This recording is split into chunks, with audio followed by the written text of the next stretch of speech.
Jadi Fahmi pun boleh tengok lah in terms of report. Report sama lah, means regardless of master by project paper or dissertation or even research, you still have 5 chapters lah most of the time. Ada juga case yang 7 chapters, yang tu bila dia buat fully qualitative I think, or some engineering field, academic discipline ada 7 chapters. That's what I heard. Okay, so I'm not sure. Mine I did 5 chapters too. The traditional one we go with 5 chapters lah. Okay, so those are the key takeaway. I was joining him his session via phone because yeah, I was on the go and most of the time I capture. Tapi boleh nampak kot kan bila besar kan those stuff, even if you download, I think you can get the gist. Ni cara duduk, basically the awang Hak Saleh lah, cara the settings ni, sebab lain school lain lah caranya. Okay, this is during Viva. Okay, this is the chapter 1. Let me try to download. But basically we've been through this, and ni pun kita dah buat. And then chapter 2 sekejap lagi kita nak touch base sikit. Chapter 3. Okay. So here, kalau if you downloaded this, you know, he talked a lot lah, explanation yang beliau yang banyak. Okay. There you go. I got from the phone. So basically, you know, chapter 1, problem statement. That's the first thing first. And then the research question, research objective, hypothesis ni related to problem statement. We talked about this again. Research objective, research question. Kalau we use inferential statistics, there's hypothesis lah. And bila ada inferential statistics tu, we start using probability sampling. Okay, itu later. And then ni kita cakap dah significance of our study and operational definition. Significance tu bila is a very important problems to solve, then significance is there. Significance pun kita akan bincang sikit. Okay, hari ni.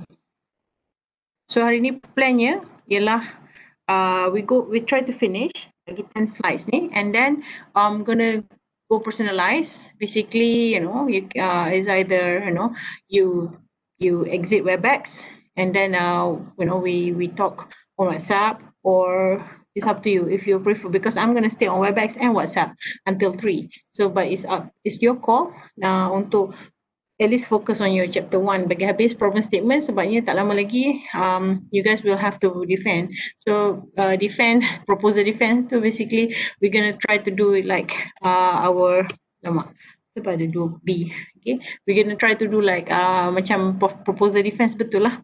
Basically you are presenting your slides and the idea, and we can comment. Okay,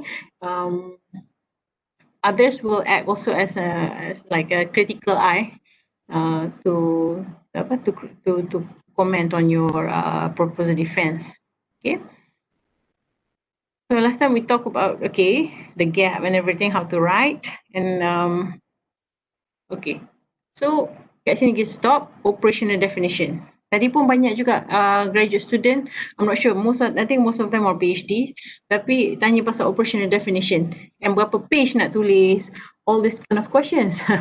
Okay, still lagi we have to limit ourselves with the pages.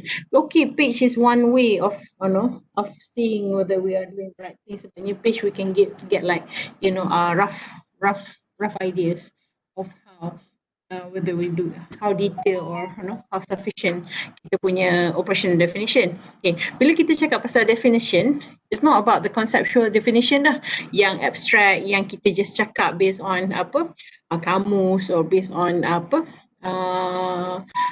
general abstract, general definition atau conceptual definition lah. Okay, bila kita cakap pasal operationalization, is really how we're going to do it atau measure it in practice. Okay, so here operationalization ataupun pengoperasian ialah is a process of moving daripada conceptual definition ke activities ataupun ukuran, specific activities or measures yang membolehkan kita macam mana kita ukur nak collect data whatsoever. So bila kita kata variable kita certain A, so how we gonna ukur A, ataupun apakah aktiviti yang merumus kepada variable A. Okay, that's operationalization. Macam mana kita dah nak buat. Okay, and then when it comes to operational definition ataupun OD lah, senang cakap pasal OD. OD ni term, tapi again, how do we specifically measure ataupun do the activity ataupun observe the variable when we want to collect the data. In the empirical world ni, when we wanted to collect the data. Okay, and it has to be written in specific language rather than abstract conceptual definitions. Okay, yang ni I think from Creswell, dia cakap ODs, specification how variables will be defined and measured or assessed in a study. So in our study, in your study. So kalau kata okay nak tengok apa kelestarian, kepimpinan lestari. Okay, bagaimana kita nak ukur seseorang pengetua ataupun ketua tu ada kepimpinan lestari? Ya, apa instrumen yang dia kena jawab ataupun apa survey yang dia kena jawab, dan survey tu macam apa soalan-soalan dia yang menunjukkan lestari. Okey, yang tu kena bagi tahu sebab kepimpinan lestari kalau secara umum macam mana? Kalau Porohaya boleh cerita sikit kepimpinan lestari ni kalau bahasa mudahnya apa? Bagi contoh pengetua yang ada kepimpinan lestari.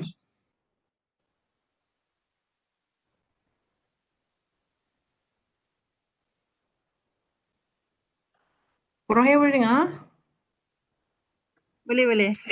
Okey. So kalau bahasa mudahnya kepimpinan lestari ni apa? Kepimpinan lestari ni cakap macam mana? Dia lebih kepada kepimpinan yang sentiasa dinamik dan inovatif lah untuk mencapai misi-misi sekolah. Okay, tu konsep tu, okay, tu which is okay, that is abstract. So inovasi, ada ciri-ciri inovasi, ada apa, maksudnya dia kena capai visi misi. Tapi lestari selalunya maksudnya kita sustain kan, kita kekalkan kan, pengekalan tu kan. Ada tak? Ke saya maksud lestari tu sepatutnya dia pengekalan lah, kalaunya maksudnya apa yang dia buat tu akan kekal sampai at least 2-3 tahun. Betul. Kan? Okey, jadi kalau kata inovasi, dari segi inovasi yang nak kekal, jadi apa soalan-soalan yang kita boleh tahu, kata kalau dia kata dia ni pengetua ni kepimpinan lestari, dia tanya kalau soalan survey apa yang sesuai? Kalau kita tengok prestasi guru besar tu, kalau sebelum ni mungkin sekolah dia tu berada pada tahap yang sederhana, berlaku peningkatan, mungkin seterusnya ke sekolah yang berprestasi tinggi ataupun sekolah kluster.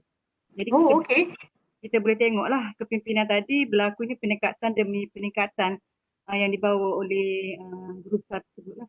Okey, jika ada peningkatan itu menunjukkan pengetua tu ada kepimpinan lestari. Itu cara Porohaya tengok kepimpinan lestari pengetua. Maksudnya bukan pengetua tu jawab, oh saya inovasi, saya berinovasi, saya akan push guru-guru saya untuk berinovasi, saya akan paksa guru-guru saya masuk pertandingan mereka cipta contohnya. Bukan pengetua tu yang jawab survey. Maksudnya Puan Rohaya akan tengok dari segi prestasi sekolah tu. Soalan-soalan saya tu saya tak letak kepada, tak bagi lagi kepada guru besar. Saya bagi kepada guru-guru yang melihat. Okay, that's menarik. Okay, maksudnya bukannya dia self-rate diri dia kan? Bukan. Okay, so jadi kepimpinan lestari pengetua tu dari perspektif guru lah. Guru-guru which is good. Okay, jadi instrumen apa Porohaya akan guna? Kena ada penambahan lah. Mungkin selepas ni kita boleh juga temu bual guru besar tersebut. Tapi sekarang ni peringkat yang awal ni kita nak kena pasti guru besar tu ada ke tidak kepimpinan lestari tu daripada guru-guru dulu. Okay, so akan filter dulu guru besar di Pasir Putih ni based on persepsi guru dulu, lepas tu tengok dia punya peningkatan. Oh, jadi banyaklah data kan? Ya betul. InsyaAllah kalau macam tu, that's a good triangulation tu dah ada dah. Maksudnya kita filter, sebabnya tak semestinya guru besar tu ada. Jadi kita first tengok dari segi pencapaian. Saya kata ke pencapaian tu, sebab kita kata bukan satu saja kriteria untuk kepimpinan lestari. Ada tak? Kalau kepimpinan lain pun, kalau dia guru besar tu ada kepimpinan lain, prestasi sekolah pun meningkat. Dia ada overlap tak dengan kepimpinan lain? Kalau kita tengok prestasi sekolah. Ada kesinambungan. Jenis kepimpinan tu guru besar tu ada sikit-sikit dah. Dia ambil yang tu sikit, yang ni sikit. Okay, so jadi first tengok prestasi sekolah, kemudian tengok rating guru kan? Betul. Okay, jadi kalau operasi definisi OD untuk kepimpinan lestari, guru yang akan ukur, tapi guru akan jawab soalan survey apa? Siapa yang tulis survey? Dapat daripada mana survey yang guru akan jawab ni? Maksudnya saya yang sediakan survey tu macam mana maksudnya? Selalunya Saya sediakan soal sedik, saya akan sediakan soal sedik, cikgu tu akan jawab lah. Yes, okay. Soal selidik tu dapat daripada mana? Sebabnya saya ambil daripada bahan-bahan kajian-kajian lepas. Okey, so kajian-kajian lepas tu lah. Bila ambil daripada kajian-kajian lepas tu, kita tahulah siapa dia, siapa yang buat survey tu. Itu. Jadi bila kita kata survey kepimpinan lestari kita diukur oleh rating guru berdasarkan instrumen Hargreaves and Fink 2010. Contoh. Atau saya tak ingat dah. Kepimpinan lestari Hargreaves dan Fink lah kot kan. Yang saya ingat.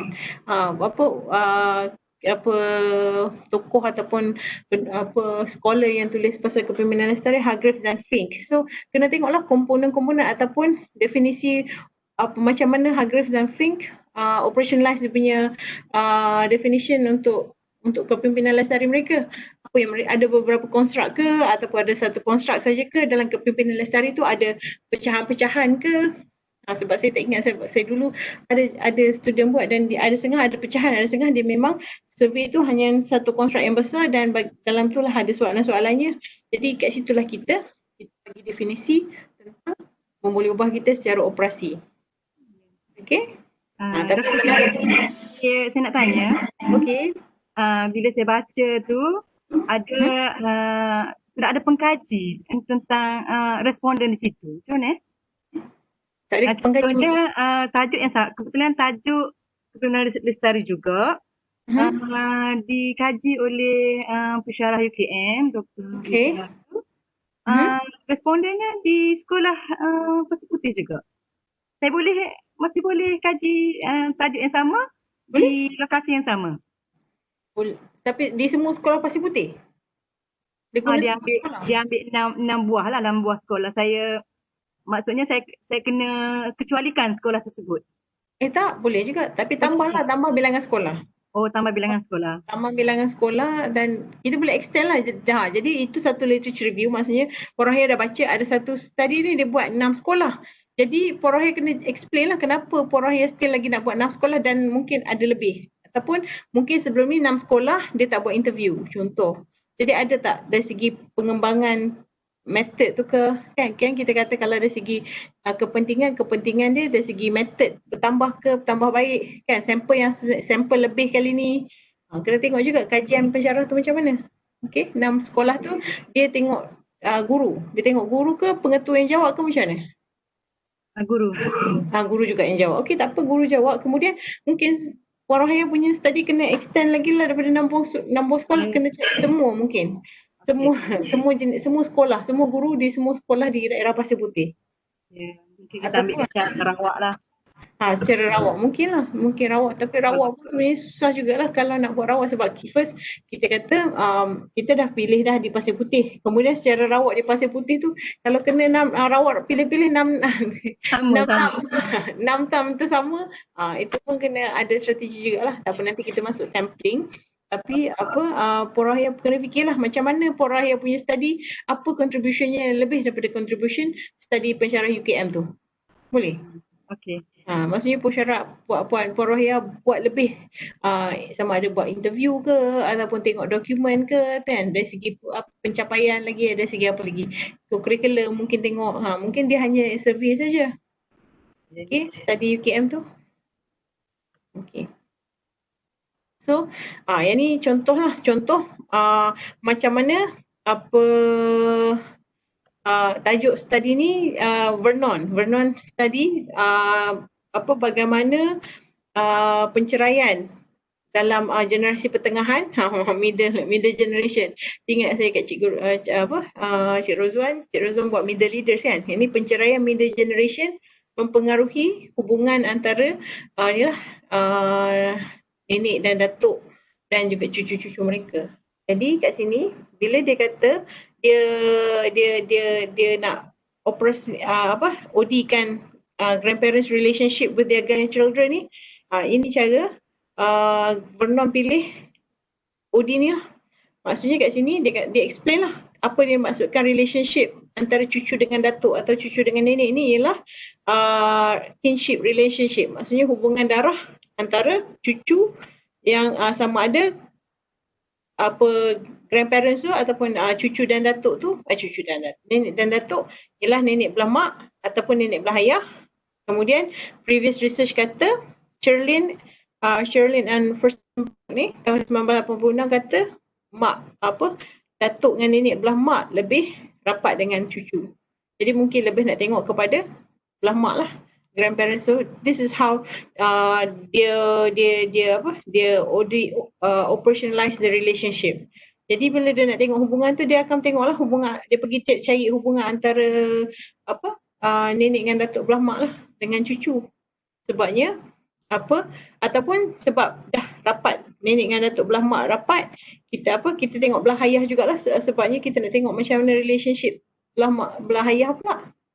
Okey, sebabnya dalam Islam pun kata kalau hak penjagaan untuk divorce pun akan jatuh kepada mak dulu. Kan lepas kalau mak tak ada, jatuh kepada mak ayah mak lah, maksudnya datuk dengan nenek belah mak. So those are the things yang memang kita kena state lah. Dan akan ada perubahan lah dari segi hubungan sebab kalau dalam literature kata atau Sherlyn yang Furstenberg ni dah suggest kata belah mak akan lebih rapat dengan cucu. Jadi kita nak tengoklah relationship belah ayah ni ada tak hubungan tu makin renggang ke ataupun benda yang sama ke. Okay, so ini dia dah cerita dengan detail. Sex of grandparents maksudnya jantina lah.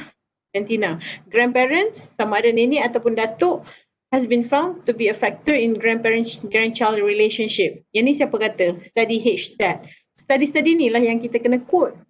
Sebabnya kita nak make sure definisi pemboleh ubah kita dah berdasarkan kajian empirical. Sebab tadi kita kata kajian mestilah based on to observe empirically, macam mana kita guna dalam kajian. Jadi memanglah kita kena cite beberapa kajian yang dah guna OD yang kita guna. Jadi sebab tu Puan Rohaya, Cikgu Rohaya kena tengoklah kajian UKM tu dia guna instrumen apa, instrumen kepimpinan lestari siapa. Kalau dia buat sendiri, dia memang validate daripada awal, dia tulis sendiri dan ataupun dia adaptasi, dia tambah sikit, dia buang sikit, kemudian dia tulis soalan baru. Ada tak dia buat IP dia punya survey tu. Kalau dia buat IP kena cite nama dia lah. Kalau tak, kalau dia guna Hargreaves dan Fink tu kena cite nama Hargreaves dengan Fink lah. Kena tahulah kajian ni bila yang digunakan, instrumen ni bila dibuat. Dan kalau Puan Rohaya ada tukar apa yang Puan Rohaya tukar, ada setengah konteks tak sesuai. Sebabnya instrumen ditulis dalam konteks barat, kita nak guna di konteks Malaysia. Jadi ada tak perbezaan? Yang tu semua kena justify lah dalam OD. Okay, dan OD again bukan panjang lah, tak perlu cerita apa sememangnya hubungan nenek dan cucu ni sangat baik, perlu dikekalkan kepentingan. Kadang-kadang dia dah masuk meleret bab kepentingan lah apa semua kan. Padahal kita nak explain apa definisi hubungan cucu dan datuk atau cucu dan nenek, dan siapa kata hubungan ni penting dan yang mana lebih rapat, mak ke ayah. Okay, ini contoh yang kat sini dia kata grandmothers tend to be more involved than grandfathers, which is thought to be related to kin-keeping role of women within the family. Okay, kat sini pula ada kaitan pula jantina pula. Sebabnya tadi hubungan cucu grandparents, dan nenek atau datuk. Tapi kat sini dia kata, yang Sherlyn dengan kata belah mak lebih rapat. Tak kisahlah datuk ke nenek. Yang ni dia kata nenek lebih rapat dengan cucu sebab sifat kewanitaan yang memang untuk ni lah. Keibuan kan, king keeping role. Maksudnya kita semangat nak jaga silaturahim tu selalunya perempuan lebih kuat. Contoh, tapi ini kajian HSTAT. Kalau mungkin di Malaysia mungkin dua-dua. Tak tahulah sebab selalu ke datuk lagi lagi sayang cucu. Boleh juga. So it depends. So ini kajian HSTAT ni lah. So kalau kita kata based on kajian ni kita guna dia punya OD, kita kena make sure betul-betul lah kita follow. Okay, dan based on ni betul tak dia support nanti. Ini contoh lah dia bagi. Sebab apa dia pilih. Last sekali dia kata nenek. Grandparents relationship ni ialah hubungan nenek belah ibu lah. Sebabnya based on Sherlyn dia kata belah ibu dan belah yang hashtag ni kata nenek lebih involved. Okay. Yang ni student saya punya OD. Dia nak definisi, dia nak OD kan best teaching practices, amalan pengajaran yang terbaik. Okay, yang ni dia bagilah. Okay, not the best in the world, tapi okay, it's not bad. Because ada, you'll see kenapa. Kat sini dia kata, the definition for best practices, amalan terbaik. Okay, yang ni ialah existing practices. Maksudnya terbaik tu mestinya amalan, bukan amalan yang baru. Amalan yang dah diamalkan. Okay, existing practices that already possess a high level of widely agreed effectiveness. Maksudnya amalan terbaik tu ialah amalan yang sedia ada, yang dah diperakui lah keberkesanannya. Dah diperakui oleh ramai pihak lah, widely agreed. Okay, good teaching practice is a key influence on student learning. Ini dia lebih kepada konseptual lah. Dia bagi tahu kepentingan dia penting untuk pembelajaran pelajar, untuk dapat desired outcome, okay, untuk capai visi misi ataupun capai objektif, okay, dan at the end ya untuk ke universiti lah di higher education institutions. Okay, yang ni dia ulang lagi lebih kepada banyak kepada cerita lagi. Teachers strive to meet the principles of good practice and effort to provide the best learning. Okay, yang ni still lagi conceptual sebenarnya. Okay, tapi bila dia masuk kat sini, according to Martinez, Rizzo, teaching practices denote set of activities. Martinez Rizzo cakap amalan pengajaran ialah aktiviti-aktiviti yang dibuat oleh guru sebagai satu tugasan dalam kelas ataupun sesuatu yang ada kaitan lah. Kadang-kadang bukan tugasan dalam kelas, dia bagi kerja khusus. So that students achieve learning purposes set out in the curriculum. Based on curriculum lah, aktiviti yang dijalankan tu mesti based on curriculum. Such practices ni, okay, kat sini dia cerita-cerita sikit apa dia complex object and everything, and then kat sini dia bawa masuk. Even the BTP refer to how ultimately secondary chemistry teachers integrate. Sebab yang ni dia guru cikgu sejarah pula. Kimia, macam mana guru kimia ni buat best teaching practices. So basically dia punya OD-nya ialah best teaching practices ni pengajaran kimia oleh cikgu-cikgu kimia. Macam mana guru-guru kimia ni implement student centered learning. Student centered learning ni pengajaran berasaskan pelajar. Okey, inilah contoh-contohnya. Sikit je ni pun. Tapi sebab dia nak explain, Rizzo ni cakap. Dan Rizzo ni, dan yang atas ni dia nak bagi tahu, ini dia nak relate jugalah dengan abstract ni. Yang ni atas ni ialah conceptual definition dia. Dia ceritalah sikit sebab macam yang ni sepatutnya tak panjang macam ni lah. Tapi saya ambil juga sebab dia nak tunjuk kata dia nak relate kepada konsep dan kepada Martinez punya definition empirical study, dan at the end dia nak relate kepada chemistry teachers. So chemistry teachers dia kata best teaching practices ialah pengajaran menggunakan peta minda ataupun peta konsep, kemudian secara berasaskan masalah, cooperative learning. So 3 lah, concept map, problem based learning, cooperative learning. Yang ni aktiviti yang amalan pengajaran yang terbaik lah yang dalam subjek kimia. Subjek kimia sekolah menengah lah sebab kimia kan. So yang kat bawah ni je lah basically. Tapi dia ada setengah dia kena relate dulu, ada setengah I understand. Ada setengah dia memang nak kena relate juga dengan conceptual tu, tak apalah. Tapi yang pentingnya dia ada belah side, siapa dia. Cuma Martinez ni dia tak cakap lah dalam subjek apa kan. Cuma dia cakap teaching practices ialah aktiviti. Jadi aktiviti ni lah yang dia nak tengok, concept map, problem based learning, kooperatif. Sebab kata amalan pengajaran it's really wide. DV cikgu Puan Suraya kualiti kepimpinan, kualiti guru ke? Saya tak ingat dah. Kualiti guru. Okey. Jadi kualiti guru tu kena ceritalah apa maksud kualiti guru, apa boleh ubah dia definisi operasi untuk kualiti guru. Kat sini amalan pengajaran kan. Kualiti guru maksudnya siapa yang kata guru berkualiti dan apa contoh-contoh aktiviti guru yang berkualiti. Ataupun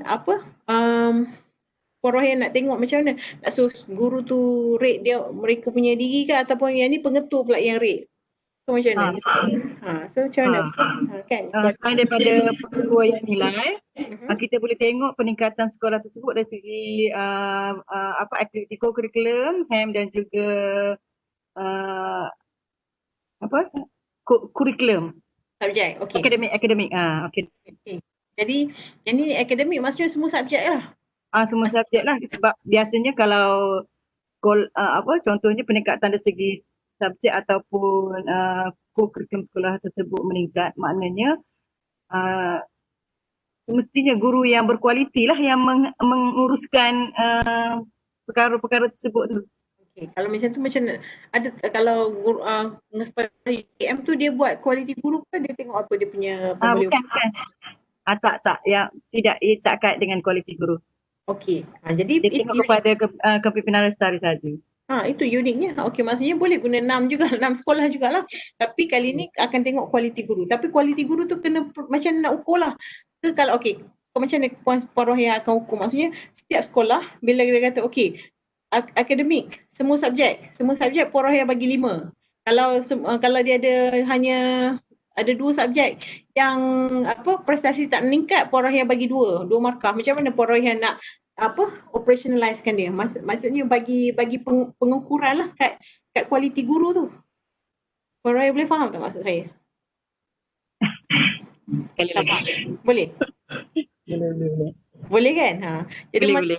Macam mana nak bagi markah setiap sekolah kan? Kualiti guru untuk sekolah Pasir Putih B 10/10 kan? Lepas tu yang tu yang kita nak akan buat nanti kalau hubungan ke nak buat regression ke, kita kena guna markah yang kita bagi tu lah. Jadi kita nak make sure kita betul-betul markah dia based on betul-betul lah. Dan yang ni kalau dia dapat 10/10, maksudnya semua subjek A, co-curriculum pun bagus di peringkat kebangsaan. Kalau co-curriculum peringkat daerah saja dapat 8/10. Macam tu. Boleh faham ya? Ya, betul. Dan yang tu validate lah dengan 2-3 pengkaji dan ada content expert jugalah yang kata selalu pergi Nazir ke, boleh lah temu buah Nazir, tengok bagi Nazir. Jadi kena ada surat lah sikit. Bila ada surat tu masukkan dalam tesis. Kata maksudnya kita dah pergi jumpa pakar lah untuk tengok kita punya pengukuran tentang kualiti guru tu. Lagi kata kualiti pengetuk KPI lain, cara SIC plus ke datang lain contohnya. So ada sikit lah maksudnya Puan Rohaya akan refer sebab Puan Rohaya yang decide sendiri. Unless kalau ada memang ada contoh pengukuran kualiti guru tu yang memang dah sedia ada di sekolah yang dah dipakai, boleh gunalah. Okay, dah boleh kod lah sekolah KPM ke yang bagi penilaian tu. Okay, skala penilaian tu macam mana? Boleh? Okay. Yang ni GOT. GOT ni saya punya study sekarang ni saya tengah buat lah ni. Okay, GOT ni still lagi nervous sikit tentang OD GOT. Sebabnya kalau GOT yang based on postgraduate studies yang dekat Universiti di Malaysia ni ialah bila student tu tamat dan dapat surat senat. Surat senat tu dan tak melebihi, depends lah sebab ada setengah course yang memang 36 tambah 12 bulan. Ini untuk inilah social science lah, program social science kita lah. Selalunya 3 tahun tu dia memang PhD kalau dapat HLP pun 3 tahun lah. Tahu saya. Kalau untuk program-program kritikal, buku silver book daripada KPT cakap 48 tambah 12. Jadi kena kira lah daripada tarikh dia sampai dia rasa dia jangka dia study, dia jangka pula. Dia tamat. Dia tamat ataupun dia jangka tamat. Sebab bila buat GOT ni dia ada, kalau student tu kita berminat untuk student yang sedang menjalani lah. Dan ada yang kalau dia dah habis boleh juga kita nak minta, cuma kita nak predict apa yang sedang berlaku.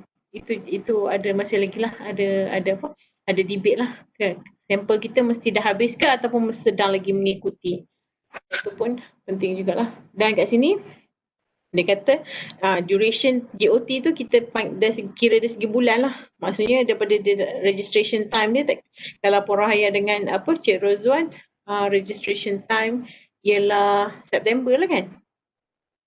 September 2020 kan? Hingga Jun 30 Jun 2022. Okey. Oh, nanti saya boleh ambil ni sampel saya dalam study bercerai dengan Even Fahmi pun boleh ambil sebabnya dia kena janji GOT lah nak kena tengok. So all this kind registration time ni kan sampailah dia completed ni maksudnya dia dapat surat senat lah. Kalau dapat tu tak salah saya kalau PhD dapat 10,000 kot. Azah, if you finish, within 3 years, I think you get 10K. Yes. Chizo did mention this to me. Say that again? Chizo did mention this to me. Right. Okay. So yeah, from the pendaftar Chizo. Okay. So yang ni, this is my plan lah. Saya buat score.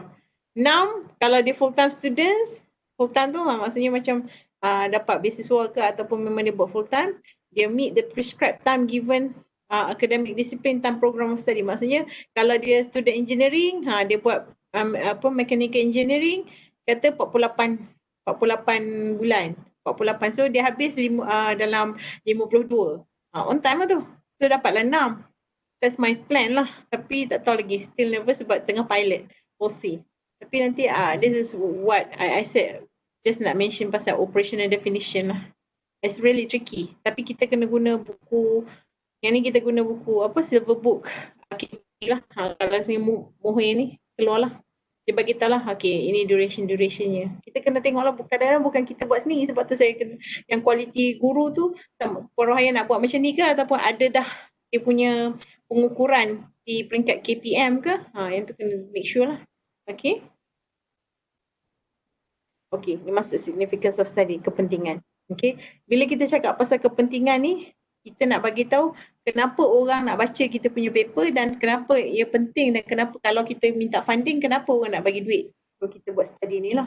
Okay, so yang selalunya kita cakap kita dari segi 3 benda ni. Okay.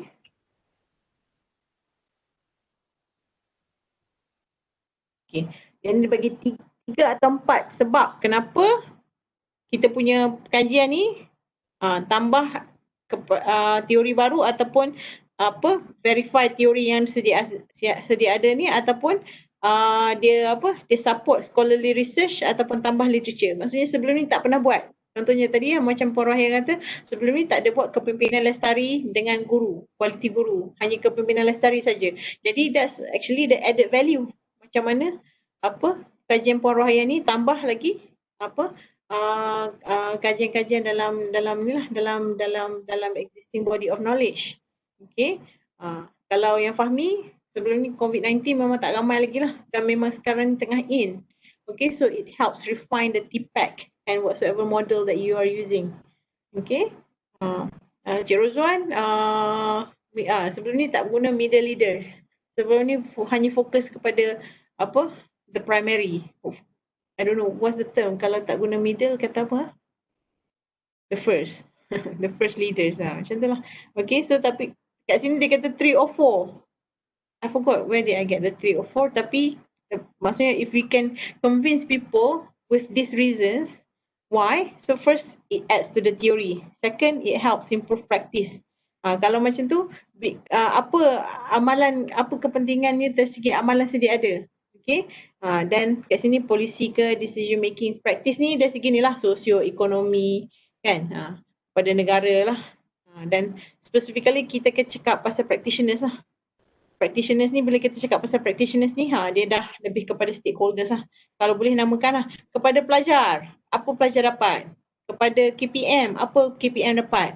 Okay, kalau ada lagi kepada body-body lain, kepada administrator, kepada SISC plus mereka dapat. Contoh kalau ada kita punya kajian ni berkaitan dengan ada implikasi kepada individu pihak-pihak yang kita bagi ni ataupun practitioners ni, lebih penting lah, lebih bagus lah. Sebab yang penting kita dapat siapa boleh guna kajian kita ni dan apa mereka faham. Based on this, okay mereka faham macam mana kita nak buat strategic implementation. Planning dah buat, boleh buat. Planning boleh plan, tapi nak buat tu macam mana? So penggubah dasar ataupun pelaksana ataupun funder. Okey. Ataupun ibu bapa, libatkan ibu bapa sebab strategic planning melibatkan ibu bapa contoh. Kalau tak melibatkan ibu bapa, no need lah. So selalunya kita akan cover balik gap yang kita cakap dalam problem statement lah, the significance ni. Kalau kita kata problem kita ialah sebab-sebab ni, okey. Jadi significance kita kepada practitioner, benda-benda yang kita boleh cover based on the problem statement. Okey, alamak. Sekejap ya.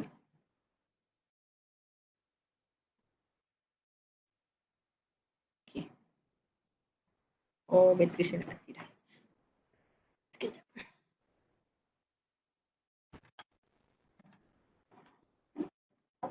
Itu apa dia punya takeaway lah.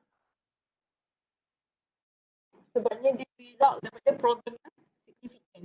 Significant of studies apa berat. Dia jadi problem kita tadi mestilah penting jugalah. Oh.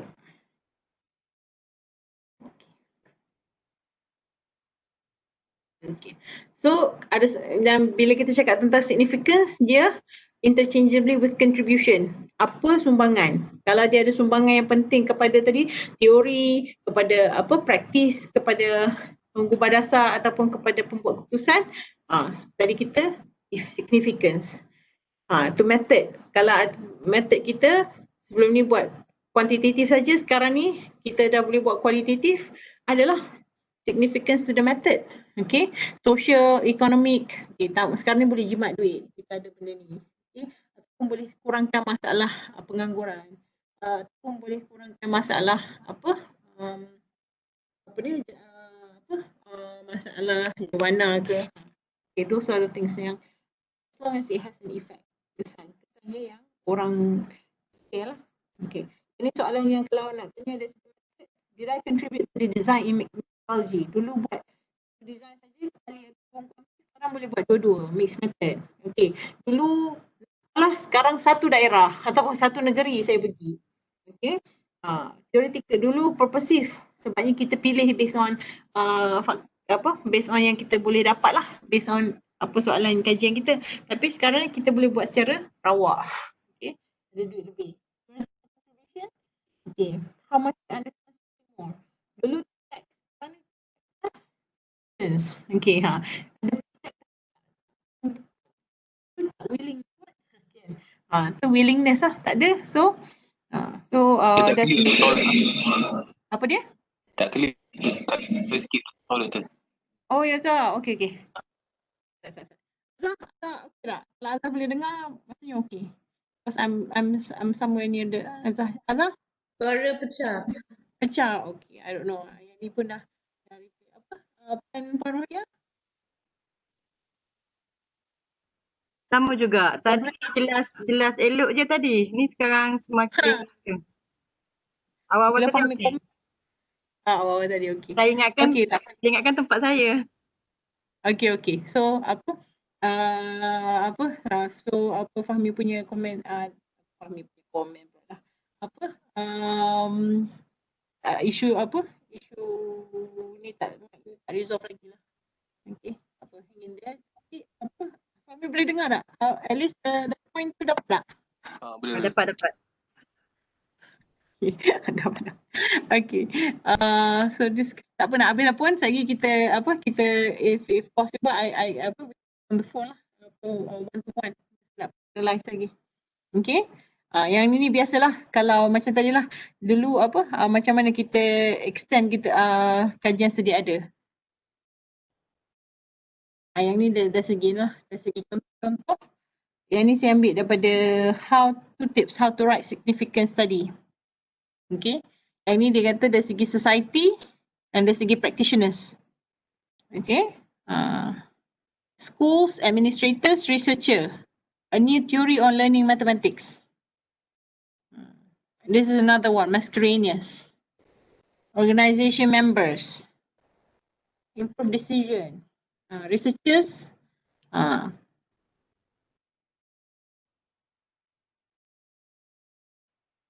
Sebelum ni researchers dia study ownership boleh nak susah nak generalize, over generalize. Sekarang ni memang specific to this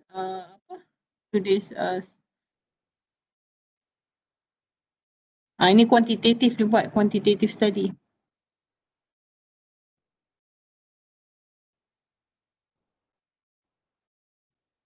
Okey, dah record.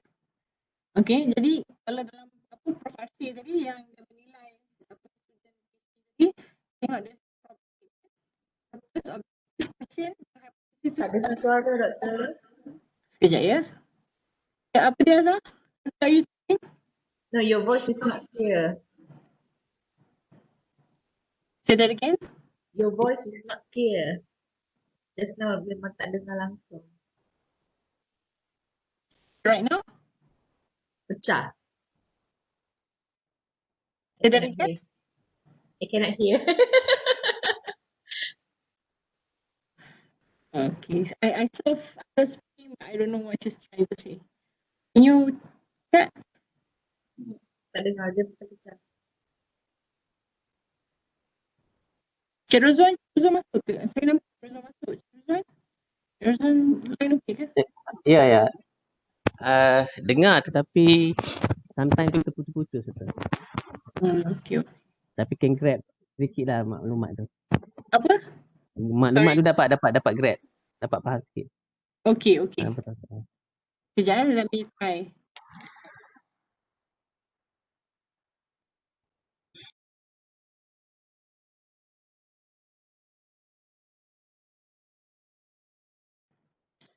Okay, testing my mic and testing screen. Cik Rozwan dengar? Cik Rozwan dengar? Dengar dia tapi agak terputus sikit. Okay. Quality of sound tu.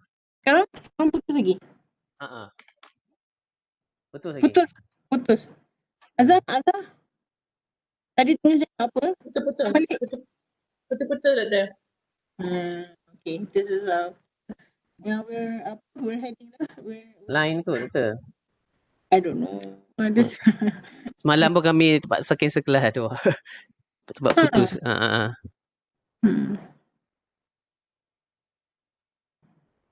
Azhar, you're in your room kan? Yes, I'm in my room. Do you want to come here? Actually, I'm at the library. Oh, okay. Supposedly we are from the same network lah, but here it's like very strong. I'm not sure. Okay, I still was the mic. I'm not sure. Sekarang dah tutup mic. Okay. So yeah, hang in there, but no. Okay.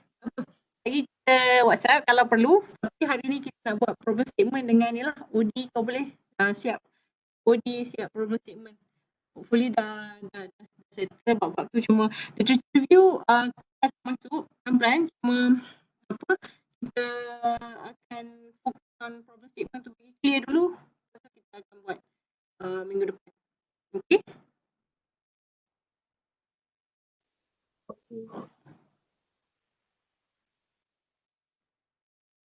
Okay? Okay. Minggu depan ada kelas ke? Tak dengar tadi. Oh sorry. Minggu depan ada lah. Minggu depan di Pavali hari Sabtu je kan? Korang ya? Ya, tak dengar. Tak dengar tadi apa? Minggu depan Di Pawali. Di Pavali hari Sabtu. Hari Ahad. Boleh? Terputus. Tak dengar. Very bad. Suara doktor memang pecah dia, tak dengar.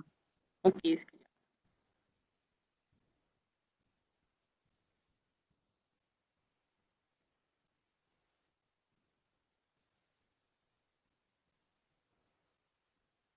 Okay. Di Pavali, saya cakap Di Pavali.